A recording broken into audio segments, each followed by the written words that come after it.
এই যে এখানে পুজো করা হয়, ঢিপির মতো আছে এবং এখানে কিছু মূর্তি আছে।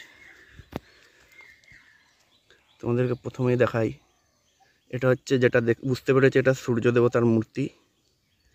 কারণ এখানে যে মুকুটটা রয়েছে, কানের দুল এবং হাতে হচ্ছে সোনাল পদ্ম ধরা আছে, যে ভঙ্গিমায় আছে এবং নিজে এটা পুরো বোঝা যাচ্ছে। এখানে ঘোড়াগুলো আছে এবং রথ চালাচ্ছে এবং সাথে হচ্ছে দণ্ডি পিঙ্গল যে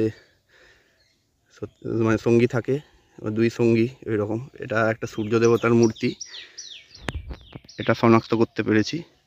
এবং সাথে একজন পাশে একটা আছে ভাঙা, যার মাথাটা নেই, এটা দেবী মূর্তি বলে মনে হচ্ছে।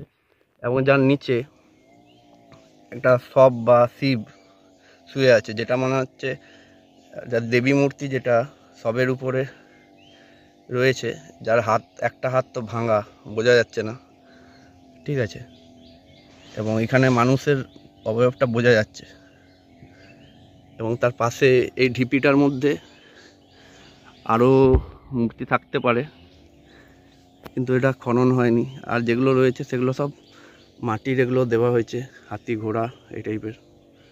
আমার বিশ্বাস যে এটা খনন করলে এই ধরনের আরও মূর্তি পাওয়া যাচ্ছে। এবং সূর্য দেবতার মূর্তি মানে এটাই বিশাল একটা ব্যাপার। এখানে পুজো করা হয়, এটা বাসুলি নামে, কিন্তু এটা বাসুলি নয়, এটা হচ্ছে সূর্য দেবতার মূর্তি, ঠিক আছে, দেখতে পাচ্ছ।